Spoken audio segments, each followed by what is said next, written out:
बिस्मिल्लाहिर्रहमानिर्रहीम। हम लोगों ने बच्चों जो टॉपिक अभी स्टार्ट करने जा रहे हैं उसका नाम इलेक्ट्रॉन माइक्रोस्कोप है। पुत्र अब एंड पे सुनते हैं। इलेक्ट्रॉन माइक्रोस्कोप, इलेक्ट्रॉन माइक्रोस्कोप क्या चीज़ है? सबसे पहले तो आप लोगों को ये पता होना चाहिए, लास्ट टाइम मैंने आप लोगों को सिर्फ़ और सिर्फ वो करवाए थे शॉर्ट क्वेश्चंस एक्सरसाइज के, और इसके अलावा मौज करवाई थी। ऐसी है। लो जी, इलेक्ट्रॉन माइक्रोस्कोप। अभी तक आप लोगों ने बच्चों जो माइक्रोस्कोप्स पढ़ी हैं ना, अभी तक जो पढ़ते आए हैं वो है जी बच्चों ऑप्टिकल माइक्रोस्कोप। एंड पर, इस लेक्चर के एंड पर मैं आपको ये भी बताऊंगा कि what is difference between optical microscope and electron microscope. तो सबसे पहले आप लोगों को मैं थोड़ा सा जो है ना इसका बता दूँ जी। इलेक्ट्रॉन माइक्रोस्कोप को 1931 में, ठीक है, इसे कई डेट्स लिखी हैं अब, मगर 1931 में ये डिस्कवर हुई थी जी। इलेक्ट्रॉन माइक्रोस्कोप सबसे पहले बनाई गई थी, और ये सबसे मतलब जितने भी आपकी ऑप्टिकल माइक्रोस्कोप्स थी उनसे बेस्ट रिजॉल्विंग पावर प्रोवाइड करने वाली ये माइक्रोस्कोप है। तो ये बहुत ज़बरदस्त किस्म की रिजॉल्विंग पावर प्रोवाइड करती है। ठीक है, वो कैसे करती है उसको हम लोग अभी देख लेते हैं बच्चों। इसमें क्या होता है, सबसे पहले यहाँ पर एक इलेक्ट्रॉन गन होती है, इलेक्ट्रॉन सोर्स होता है। ठीक है, यहाँ पर बच्चों इसकी मैं एक ब्लॉक डायग्राम बनाता हूँ पहले। ठीक है, सबसे पहले बच्चों ब्लॉक डायग्राम होगी। ब्लॉक डायग्राम में से आपको काफ़ी चीज़ें समझ आ जाएंगी। ठीक है, ये बुक में नहीं बनी मगर मैं आपको बता रहा हूँ, इससे आप लोग काफ़ी चीज़ें समझोगे बच्चों। हमारे पास एक हुआ करेगी इलेक्ट्रॉन गन। कौन हुआ करेगी जी? एक इलेक्ट्रॉन गन होगी। उस इलेक्ट्रॉन गन से हम लोग बच्चों वेरी हाईली एनर्जेटिक इलेक्ट्रॉन्स को निकलवाएंगे, और उन इलेक्ट्रॉन्स को बच्चों हम लोग मैग्नेटिक कंडेंसर में से पास करवाते हैं। याद रखना है, वहां पर आप लोग ऑप्टिकल लेंसेज यूज करते थे ना। ठीक है, यहां पर हम लोग क्योंकि इलेक्ट्रॉन्स हैं, चार्ज पार्टिकल हैं, इनको डिफ्लेक्ट करवाने के लिए आपको पता है मैग्नेटिक फील्ड की जरूरत होती है, इलेक्ट्रिक फील्ड की जरूरत होती है। तो इलेक्ट्रोमैग्नेटिक लेंसेज भी हम लोग बोलते हैं। तो मैग्नेटिक कंडेंसर ये नाम है जी बच्चों लेंस का। ये क्या काम करेगा? ये आने वाले इलेक्ट्रॉन्स की बीम को आगे फोकस करवाता है। स्पेसिमेन के ऊपर क्या करवाता है जी? ये फोकस करवाता है। अभी आप लोगों को लगता जाएगा पता खुद ही। अब ये मैग्नेटिक कंडेंसर के आगे बच्चों लगा होता है मैग्नेटिक ऑब्जेक्टिव। जिस तरह वहां पर ऑब्जेक्टिव लेंस होता था, इस तरह यहां पर लगा होता है मैग्नेटिक ऑब्जेक्टिव। ठीक है, मैग्नेटिक ऑब्जेक्टिव बच्चों यहां पर लगा होता है। ये मैग्नेटिक ऑब्जेक्टिव के पास यहां पर हम लोग रख देते हैं एक ऑब्जेक्ट को भी। मैग्नेटिक ऑब्जेक्टिव के सामने बच्चों ऐसे एक ऑब्जेक्ट पड़ा होता है। इस ऑब्जेक्ट के ऊपर ये देखें, यहां से इलेक्ट्रॉन गन से इलेक्ट्रॉन्स आते हैं। ठीक है, काफी ज्यादा इलेक्ट्रॉन्स, हाईली एनर्जेटिक इलेक्ट्रॉन्स आते हैं। ये मैग्नेटिक कंडेंसर उन इलेक्ट्रॉन्स की बीम को फोकस करवाता है। किसके ऊपर? ऑब्जेक्ट के ऊपर। मैग्नेटिक कंडेंसर क्या काम करवाता है? ये आने वाले इलेक्ट्रॉन्स की बीम को फोकस करवाता है ऑब्जेक्ट के ऊपर। ठीक है, और ये ऑब्जेक्ट के सामने जो लेंस होता है आपको पता है उसको हम लोग ऑब्जेक्टिव लेंस बोलते हैं, मगर यहां पर हमने इसका नाम क्या रखा हुआ है? Magnetic objective. बच्चों ये मैग्नेटिक ऑब्जेक्टिव क्या काम करता है आपको पता है? मैग्नेटिक ऑब्जेक्टिव ने इस ऑब्जेक्ट का, सपोज करें ये ऑब्जेक्ट ऐसे पड़ा हुआ था। ठीक है जी, ये प्यारा सा ऑब्जेक्ट ऐसे पड़ा है। मैग्नेटिक ऑब्जेक्टिव बच्चों इसी ऑब्जेक्ट का एक इमेज बना के आपको प्रोवाइड करेगा। ये मैग्नेटिक ऑब्जेक्टिव के आगे बच्चों आपको पता है इसका क्या बनना है? एक रियल एंड इन्वर्टेड इमेज बनना है। ये ऐसे ये इमेज बनेगा बच्चों इसका ऑब्जेक्ट का। सॉरी, ये क्यों लग गई है? अब इसको मोटा कर देते हैं, पाकिस्तानी कौम है। ये देखो चर्सी लोगो ऐसे। ये आपके पास बच्चों क्या बना? एक इमेज बना। अब ये जो इमेज है आपको पता है इसके सामने एक और लेंस पड़ा हुआ है, उसको हम लोग नाम देते हैं इंटरमीडिएट इमेज प्रोजेक्टर। बच्चों इसको हम लोगों ने किसका नाम दिया हुआ है? इसको हम लोग नाम दे देते हैं इंटरमीडिएट इमेज प्रोजेक्टर का नाम देते हैं। इंटरमीडिएट इमेज प्रोजेक्टर ये क्या काम करता है बच्चों? ये इसी ऑब्जेक्ट, देखें ये इमेज, ये मैग्नेटिक ऑब्जेक्टिव ने इस ऑब्जेक्ट का इमेज बनाया। ठीक है, ये इसको हम लोग फर्स्ट इमेज बोल देते हैं। जो इमेज बना इसे हम लोग क्या नाम देंगे? इसको हम लोग नाम देंगे बच्चों फर्स्ट इमेज का। क्या नाम देंगे? फर्स्ट इमेज का नाम देंगे। क्या नाम देंगे बच्चों? इसको फर्स्ट इमेज का नाम दे दिया हम लोगों ने। अब ये इमेज जो है ये इंटरमीडिएट इमेज प्रोजेक्टर के लिए क्या बन गया है, ऑब्जेक्ट बन गया है। ये इंटरमीडिएट इमेज प्रोजेक्टर बच्चों इसी को फर्दर मैग्नीफाई कर देगा, और बच्चों इसको फर्दर मैग्नीफाई करके यहां पर आपके पास लगा होता है इलेक्ट्रॉन माइक्रोग्राफ, जिसको फ्लोरेसेंट स्क्रीन भी बोलते हैं हम लोग। ठीक है जी, यहां पर आप लोगों को इसका क्या मिल जाएगा, फाइनल इमेज हासिल हो जाएगा। ये जो इमेज बच्चों आपको मिलेगा सेकंड स्टेज मैग्नीफाइड इमेज, इसका नाम क्या है जी, second stage magnified image, second stage magnified image. लो जी बच्चों, ये आपको इमेज मिला है, यहां पर फाइनल इमेज मिल गया है। और ये आपकी जो है जी, ये क्या है जी, स्क्रीन है। इसको हम लोग इलेक्ट्रॉन माइक्रोग्राफ बोलते हैं। इस स्क्रीन का बच्चों हम लोगों ने नाम क्या रखा हुआ है, फ्लोरेसेंट स्क्रीन, और इसको हम लोग क्या बोलते हैं, इलेक्ट्रॉन माइक्रोग्राफ भी बोलते हैं। तो लो जी बच्चों, अभी तक मैंने आपको क्या बताया, सिर्फ ये बताया। हाँ, अगर आप लोग ये चाहें ना कि ये मैग्नेटिक ऑब्जेक्टिव कैसे ऑब्जेक्ट को, कैसे रेज को, इलेक्ट्रॉन्स की बीम को फोकस करवाता है, ये मैग्नेटिक ऑब्जेक्टिव कैसे इमेज बनाता है, ये इंटरमीडिएट इमेज प्रोजेक्टर कैसे बनाता है, बच्चों ये डिटेल्स बहुत डिटेल्ड है। फिर ये हम अभी फिलहाल इसकी इतनी डिटेल्स में नहीं जाएंगे, क्योंकि हमारी बुक में जितना लिखा है according to your textbook, अभी फिलहाल हम लोग इसको उतना ही स्टडी कर रहे हैं। क्योंकि अगर इसको देखें तो इसकी तो बहुत सारी टाइप्स हैं, इसके ऊपर तो आप लोग बड़ी डिटेल में 3-4 घंटे बहस कर लो तो थोड़ी है। तो बहरहाल दोबारा से सुन ले ओवरऑल। अब आप लोग जब बुक में देखेंगे ना, डायग्राम बनी है आपको नजर आएगी। सबसे पहले इलेक्ट्रॉन गन है बच्चों, इलेक्ट्रॉन गन के आगे मैग्नेटिक कंडेंसर, कंडेंसर के आगे मैग्नेटिक ऑब्जेक्टिव, ऑब्जेक्टिव क्या काम करेगा, इस ऑब्जेक्ट का इमेज बनाएगा, उसको बोलेंगे फर्स्ट ऑर्डर इमेज। वो इमेज बच्चों इस इंटरमीडिएट इमेज प्रोजेक्टर के लिए ऑब्जेक्ट बन जाएगा। ये उसको फर्दर, उसका इन्वर्टेड, आप लोग देखें फर्दर इसको इन्वर्ट कर देगा। ठीक है, और क्या नाम है, देखें अब आप लोग मजे की बात देखें, जिस तरह ऑब्जेक्ट था, ऑब्जेक्ट का मुंह ऊपर था, इमेज का मुंह भी ऊपर को ही है। इसका मतलब इसने ऑब्जेक्ट को जस्ट बड़ा करके आपको दिखा दिया है, उसको इन्वर्ट नहीं किया। तो ये है जी बच्चों इलेक्ट्रॉन माइक्रोस्कोप की छोटी मोटी बातें। अब आप लोग अपनी किताब के अंदर भी बच्चों डायग्राम में भी देख सकते हैं। यहां पर भी हमें जो स्कैनिंग इलेक्ट्रॉन माइक्रोस्कोप यूज की है, ये स्कैनिंग इलेक्ट्रॉन, सॉरी ये है ट्रांसमिटिंग इलेक्ट्रॉन माइक्रोस्कोप, जिसमें इलेक्ट्रॉन्स ट्रांसमिट हुए ऑब्जेक्ट के अंदर से, और फिर आपके पास ओवरऑल इमेज बनाई है, 2 डायमेंशनल इमेज हासिल हुआ है इससे हमें। तो अब इसकी जो डायग्राम बनी हुई है बच्चों, उसको आप लोग अगर खुद से अंडरस्टैंड नहीं करना चाहते तो कोई मसला नहीं है। ठीक है, ये इसको नोट कर लिया। अब डायग्राम मैं एंड पे भी बना देता हूँ, आपको बना के दिखा देता हूँ, मगर अब उससे पहले ना थोड़ी सी कहानी सुनना जरा। ये तो इलेक्ट्रॉन गन जो है ना बच्चों, इलेक्ट्रॉन गन, इसके अंदर लगा होता है, आपको पता है वो फिलामेंट लगा होता है। ठीक है, और हम लोगों ने क्या काम करना होता है बच्चों, इलेक्ट्रॉन गन में जो इलेक्ट्रॉन्स है ना उनको हाईली एक्सेलरेटेड करवाया जाता है, और बच्चों तकरीबन 30 किलो वोल्ट से। ठीक है जी, हम लोग बच्चों ये देखें यहां पर इलेक्ट्रॉन्स जो यहां से बाहर निकल रहे हैं ना बच्चों, ये इलेक्ट्रॉन्स जो निकल रहे हैं हाईली एक्सेलरेटेड है। ये बच्चों ये इलेक्ट्रॉन्स क्या होते हैं, हाईली एक्सेलरेटेड इलेक्ट्रॉन्स होते हैं, और ये यूनिफॉर्म वेलोसिटी से यहां से बाहर निकालने होते हैं हम लोगों ने। यूनिफॉर्म वेलोसिटी से ये इलेक्ट्रॉन्स को हाईली एक्सेलरेट करवा के बाहर निकलवाया जाता है। ठीक है जी, और ये बच्चों, और जो इनको एक्सेलरेट करवाना है, जाहिर बात है यहां पर हमें कोई ना कोई पोटेंशियल डिफरेंस भी तो देना पड़ेगा। तो बच्चों याद रखिएगा, वो पोटेंशियल डिफरेंस हम लोग 30 किलो वोल्ट से लेकर सेवरल मेगा वोल्ट्स तक प्रोवाइड करते हैं। इतना हाई वोल्टेज है, क्योंकि आपको पता है lambda is equal to H over under root 2MEV। मुझे ये बताओ, अगर आप लोग पोटेंशियल डिफरेंस जितना ज्यादा प्रोवाइड करेंगे, जो इलेक्ट्रॉन्स निकलेंगे उनकी वेवलेंथ उतनी कम होगी।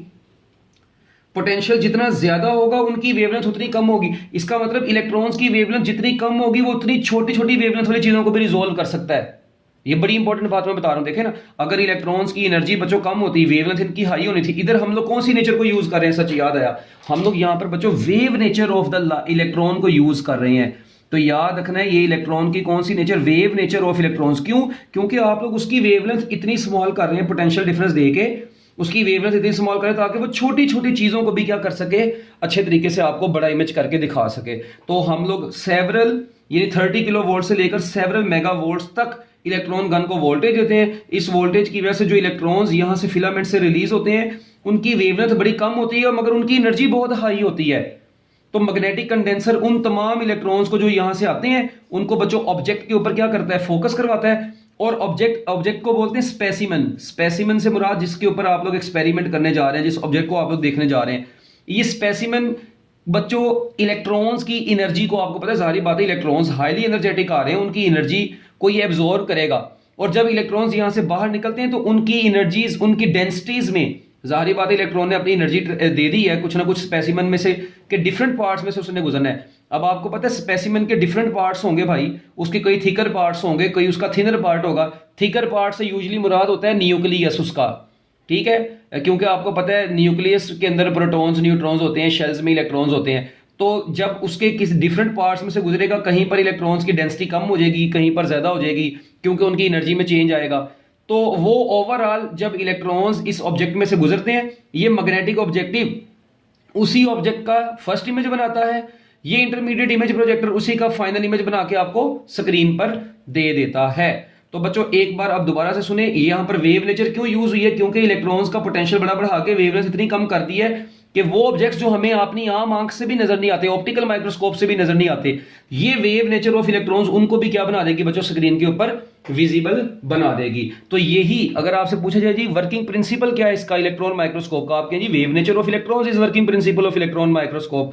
और अगर आपसे पूछा जाए जी इसको हम लोग ज्यादा हाई वोल्टेज क्यों देते हैं, तो आप लोग क्या आंसर देंगे, अगर हम लोग पोटेंशियल डिफरेंस इसको जितना हाई देंगे उससे जो इलेक्ट्रॉन्स निकलेंगे उनकी वेव नेचर होगी और उनकी वेवलेंथ उतनी ही कम होगी। अब ये नहीं है कि उनकी वेवलेंथ इतनी ही कम हो जाए कि वो वेवलेंथ ही जो है ना वो ओ भाई वेवलेंथ कम भी, इसकी भी एक पर्टिकुलर रेंज होगी, मतलब ऐसी वेवलेंथ की रेंज आपने बनानी होती है जिस वेवलेंथ, देखो ना एक ऑब्जेक्ट आपको नजर नहीं आ रहा, उसके अंदर एक पत्ता है, आप उस पत्ते के अंदर जो छोटी छोटी लाइनें हैं उसके अंदर जो पार्टिकल्स वगैरह उनको आप देखना चाहते हैं, तो जाहिर बात है वहां पर वो इतने छोटे पार्टिकल्स हैं, उनको देखने के लिए आपको ऐसी लाइट यूज करनी पड़ेगी जिसकी वेवलेंथ भी बड़ी छोटी हो।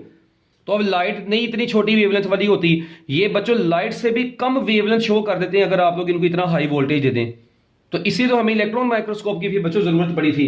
तो लो जी बच्चों ये था आपका इलेक्ट्रॉन माइक्रोस्कोप ओवरऑल, ठीक है। हम लोग 3 डायमेंशनल इमेजेस भी हासिल कर सकते हैं। 3 डायमेंशनल इमेजेस हासिल करने के लिए हमें स्कैनिंग इलेक्ट्रॉन माइक्रोस्कोप को इस्तेमाल करना पड़ता है। इसको हम लोग सेम का नाम देते हैं। 3 डायमेंशनल इमेजेस हासिल करने के लिए हम लोग बच्चों किसको यूज करते हैं, स्कैनिंग इलेक्ट्रॉन माइक्रोस्कोप को यूज करते हैं। तो अब यहां तक बच्चों अगर अब आप लोगों की बात होगी तो अब मैं आप लोगों को इसकी थोड़ी सी डायग्राम बुक वाले भी बना के दे देता हूं, ताकि आप लोग ये ना समझो कि पता नहीं ये चीज ये पेपर में नहीं बना के आनी, ये जस्ट आपके कॉन्सेप्ट के लिए मैंने आपको बताई है, ये पेपर में आप लोगों ने बिल्कुल भी नहीं बनानी, ठीक है। अच्छा अब पेपर में आप लोगों ने वही बनानी है जो आपकी किताब में बनी हुई है। वो आपको पता है जी, शुरू में यहाँ पर एक इलेक्ट्रॉन गन है, ठीक है जी। इस इलेक्ट्रॉन गन से ऐसे बच्चों वो इलेक्ट्रॉन्स निकल रहे हैं, ठीक है। यहां पर आप लोगों ने क्या रखा हुआ है जी, एक मैग्नेटिक कंडेंसर रखा हुआ है, ये ऐसा करके कुछ, ये मैग्नेटिक कंडेंसर है जी यहां पर आपके पास, ठीक है। ऐसे ये मैग्नेटिक कंडेंसर, ठीक है। मैग्नेटिक कंडेंसर क्या काम करेगा वो आपको मैंने भी बताया, it is use to focus the beam of electrons on the specimen. यहां पर बच्चों कहीं पर स्पेसिमेन पड़ा हुआ है, जिस स्पेसिमेन को आप लोगों ने बड़ा करके देखना है, ठीक है। और ये ऐसे जी आप लोग ये डायग्राम बस कोशिश करिएगा कि किताब वाली ही बनानी है पेपर में, ठीक है। अदरवाइज आपको पता है बोर्ड में नंबर कट जाते होते हैं, ठीक है। ये आप लोगों ने, अच्छा अब यहाँ से उसके बाद ये आएगा आपके पास दोबारा से एक इंटरमीडिएट इमेज प्रोजेक्टर आएगा ऐसे ही, ठीक है जी। ये इंटरमीडिएट इमेज प्रोजेक्टर आया, ठीक है। ये ऐसे ऐसे जो है बना लेना यार इसको, ठीक है। हाँ जी ये देखें ज़रा, यहाँ से पहले इलेक्ट्रॉन्स की बीम इसमें आई ऐसे, इन्होंने बच्चों क्या काम किया, उसको फोकस करवाया स्पेसिमेन के ऊपर, ठीक है जी। और इसी स्पेसिमेन का बाद में आप लोगों ने देखा कि जी एक फर्स्ट ऑर्डर इमेज बना, एक फर्स्ट ऑर्डर इमेज बना। अगर स्पेसिमेन ऐसे था तो बच्चों उसका फर्स्ट ऑर्डर इमेज यहाँ पर बन गया आपके पास, ठीक है। उसी को अब ये इसने जो नीचे इलेक्ट्रॉन्स गुजारे हुए ना, इसको भी आप लोग गुजार लो ऐसे पूरा, ये आलो, ठीक है जी। अच्छा अब ये इधर आपको बाद में क्या मिला जी, इसी से आगे यहाँ पे स्पेसिमेन आपको, ठीक है जी, उसका इंटरमीडिएट इमेज प्रोजेक्टर मिला, यहाँ से फर्दर वो मैग्नीफाई होके आपको स्क्रीन के ऊपर मिल गया। तो ये आपके ब्लॉक डायग्राम के बाद, ठीक है जी, ये आपने बनानी है। ब्लॉक डायग्राम पेपर में अलाउ नहीं है, तो लो जी ये सेकंड स्टेज मैग्नीफाइड इमेज। अब इसको लेबल कर लेना आप लोगों ने, ठीक है। अगर सपोज करें आपका ऑब्जेक्ट ऐसे था ना, ठीक है, यहाँ पर था, इस तरफ इसका मुंह था, तो इसका मुंह इधर होना है, तो इसका मुंह दोबारा इधर बन जाना है। तो ये क्या कहलाएगा जी, सेकंड स्टेज मैग्नीफाइड इमेज, ठीक है जी। ये आपको पता है intermediate image projector, intermediate image projector IIP लिख रहा हूं मैं, ठीक है। यहां पर आपके सामने बना फर्स्ट इमेज। यार अब कहानी तो लिख ही लोगे, अब माशाल्लाह समझदार लोग हो आप लोग, ठीक है। फिर यहां पर मैग्नेटिक ऑब्जेक्टिव आया, मैग्नेटिक ऑब्जेक्टिव आया, ये मैग्नेटिक कंडेंसर आया जो कंडेंस करेगा इलेक्ट्रॉन्स के बीम को स्पेसिमेन के ऊपर। यहां पर वो स्पेसिमेन रखा हुआ है आप लोगों ने। ये बच्चों आपके पास इलेक्ट्रॉन गन है जो 30 किलो वोल्ट से लेकर सेवरल मेगा इलेक्ट्रॉन वोल्ट्स तक, ठीक है जी, की होगी, सेवरल मेगा वोल्ट्स तक का पोटेंशियल प्रोवाइड करेगी इलेक्ट्रॉन्स को। और ये आपके पास स्क्रीन आ गई।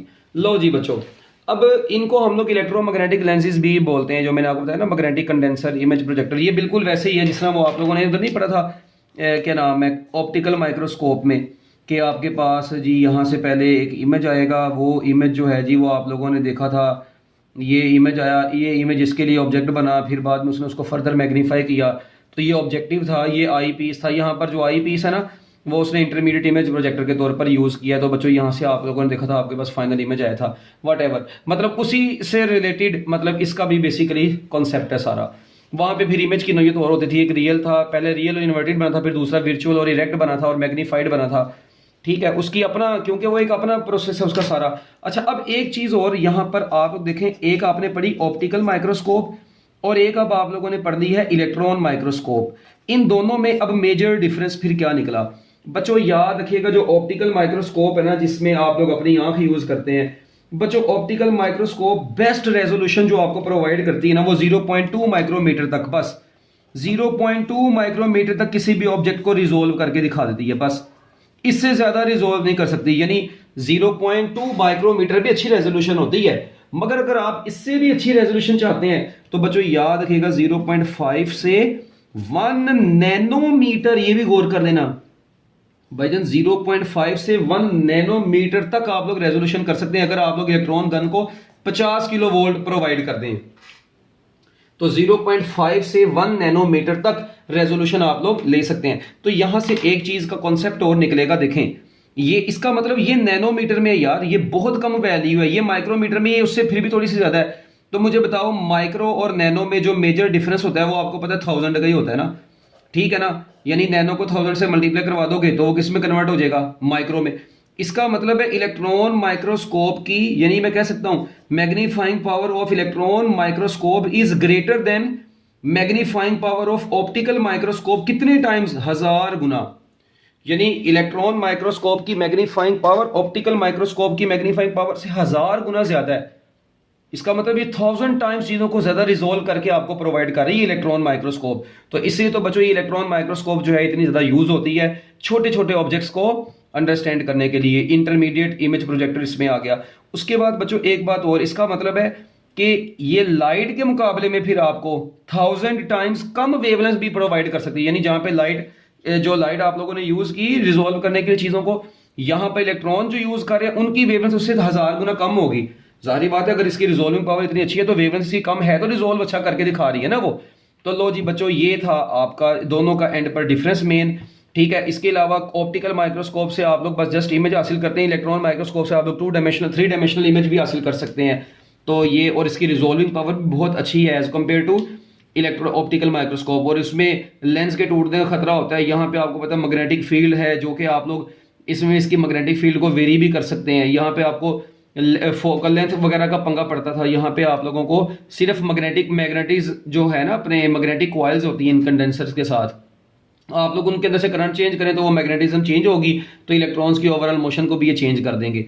एनी हो, वो तो हमारा टॉपिक नहीं है। इसके अंदर हालांकि जो स्पेसिमन है ना, वो स्पेसिमन की क्या क्या प्रॉपर्टीज होनी चाहिए, उसका स्ट्रक्चर किस तरीके से डेवलप होता है, उसका भी ज्यादा से एक टॉपिक है, मगर आपको उसमें जाने की सारी बात जरूरत नहीं है। आप लोगों को जो आपकी किताब में लिखा था वो मैंने आपको सारा मुकम्मल तौर पे बता दिया है। ये थी जी आपकी छोटी सी इलेक्ट्रॉन माइक्रोस्कोप।